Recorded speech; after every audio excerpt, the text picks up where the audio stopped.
Good morning, welcome to students. তো আশা করি সবাই ভালো আছো এবং সুস্থ আছো। আমি গিয়ে প্রোগ্রাম টিচার্স ট্রেনিং কলেজ থেকে আমি তোমাদেরকে কিছু করতে এসেছি এখানে। তো তোমাদেরকেও পড়াতে এসেছি, তোমার হাই স্টুডেন্ট। তো আমি পরে তোমাদের নামগুলো জানবো।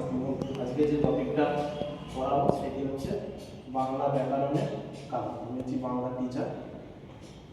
তো অনেকে দেখবে যে বাংলা ব্যাকরণ করতে অনেকের ভয় লাগে, অনেকে ব্যাকরণ কিন্তু মুখস্থ করো।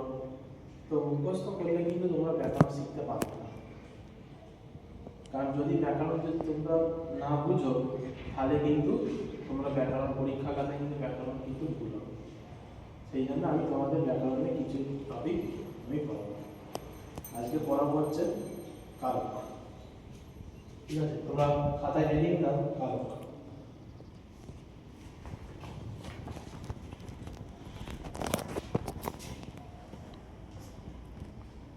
কারক জানতে হলে আগে জানতে হবে যে কারকের সংজ্ঞা।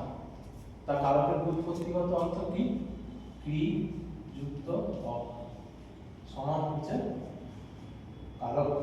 ঠিক আছে, কারক কাকে বলে? বাক্যের কর্তা, কর্ম, ক্রিয়া এই তিনটে মিশে যখন একই ধরনের একটি বাক্য যখন তৈরি হয় তখন তাকে আমরা বলবো হচ্ছে কারক। যেমন আমি একটা উদাহরণ দিচ্ছি, সাপোজ আমি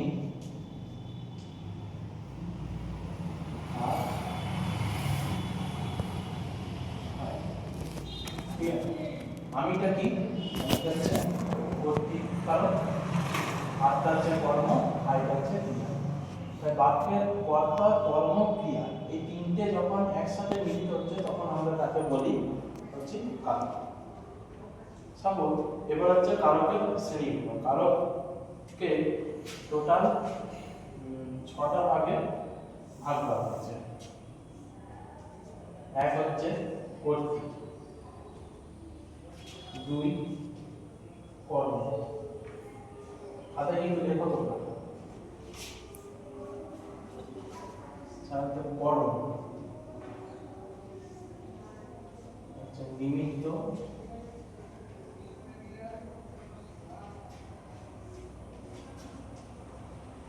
অপাদান,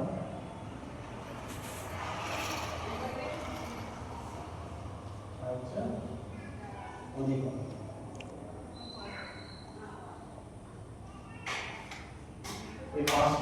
এই 6টা হচ্ছে কারকের শ্রেণী। এই 6টার মধ্যে থেকেই কিন্তু আমরা প্রত্যেকটারই একটা করে সংজ্ঞা এবং উদাহরণ জানবো। প্রথমে কি আছে?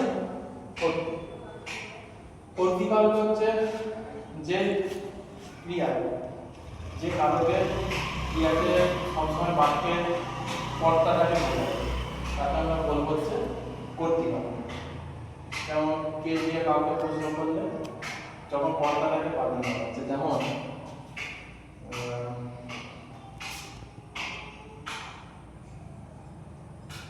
রামবাবু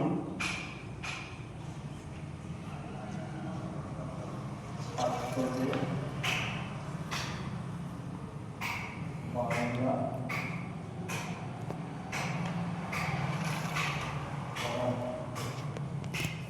তাহলে দেখো রামবাবু ছাত্রদের বাংলা পড়া, তাহলে এখানে কোনটা কর্তৃকারক? ছাত্রদের। ছাত্রদের কেন বাংলা আমি বলেছি তো, বাক্যের মধ্যে যখন ক্রিয়াতে যখন কর্তা প্রাধান্য পাবে, তাহলে এখানে এই রামবাবু। তাহলে রামবাবু কি হচ্ছে? কর্তা। সংজ্ঞা লিখার ব্যাপারে তোমরা শুধু ব্যাপারগুলো কিন্তু বুঝো, যে ক্রিয়া এই পড়াটা হচ্ছে ক্রিয়া, বাক্যের ক্রিয়াপদের সঙ্গে যখন কর্তা প্রাধান্য পাবে তখন তাকে তোমরা বলবো হচ্ছে কর্তৃকারক। যেমন রামবাবু ছাত্রদের বাংলা পড়া। ঠিক আছে, তারপরে নেক্সট যেটা জানবো এটা হচ্ছে কর্মকারক। কর্মকারক হচ্ছে বাক্যের ক্রিয়াপদের সঙ্গে যখন কর্ম প্রাধান্য পাবে, যেমন কি, কখন, সব বেশিরভাগ কিন্তু কি তাই বেশি প্রাধান্য পাবে কি বা কাকে এই শব্দগুলো। যেমন আমি এই উদাহরণটা কি বলছি, রামবাবু ছাত্রদের বাংলা পড়ায়। তো আমরা রামবাবুটা তো দেখেছি যে কর্তৃকারকের মধ্যে রামবাবুটা হচ্ছে কর্তা। তাহলে এখানে কর্ম কোনটা পড়ান। প্রাধান্য হচ্ছে? পড়ান। আমি পড়াটা কি বললাম এতক্ষণে? কর্তৃকারকে পড়াটা কি বললাম? এই পড়াটা তো একটা কাজ করা বোঝাচ্ছে। মনে করো আমি তোমাদেরকে পড়াচ্ছি, আমি তো একটা কাজ করছি, বা আমি চকে করে কারো বোঝাচ্ছি, এটা তো একটা পড়া। তাহলে কি করে পড়াটা কি আমরা ধরবো? বলো না, আন্দাজে বলো কোনটা কর্ম বোঝাচ্ছে? বাংলা। হ্যাঁ, বাংলা। বাংলাটা হচ্ছে কি পড়া? কি দিয়ে প্রশ্ন করতে তখন আমরা বলবো হচ্ছে কর্ম।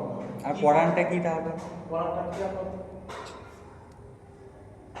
তারপর হচ্ছে কর্ম। কর্ম কারক হচ্ছে বাক্যের ক্রিয়াপদের সঙ্গে যখন দ্বারা ক্রিয়া যখন বোঝাবে তখন সেটাকে আমরা বলবো হচ্ছে কর্ম। দ্বারা দিয়া বোঝাবে। যেমন যেমন রামবাবুর দ্বারা ছাত্রদের ইতিহাস পড়ানো হয়, এটা কি? হ্যাঁ, রামবাবু ছাত্রদের বাংলা পড়া। তাহলে রামবাবু কি কোনো দ্বারা কিছু বোঝাচ্ছে? এখন কিন্তু আমি দ্বারা দিই।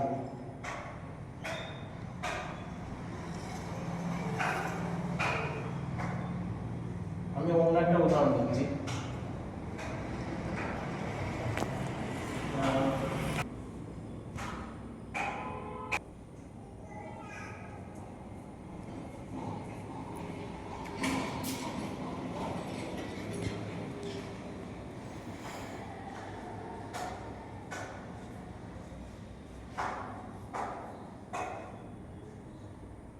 এই ছুরি দিয়ে ফল কাটা হয়, তাহলে এখানে করণ ছুরি।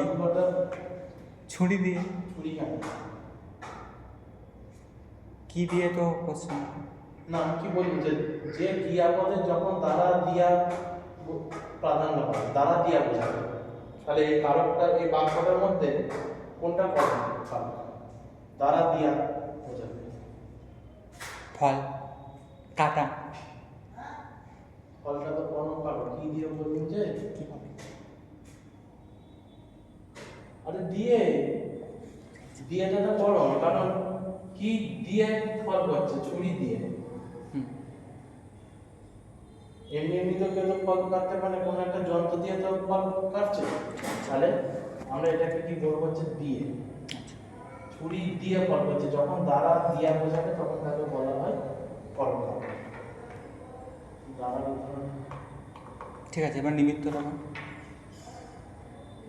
আমি তিনটেই আজকে কারক বোঝাবো, এই তিনটে এখন ভালো করে বোঝাবো।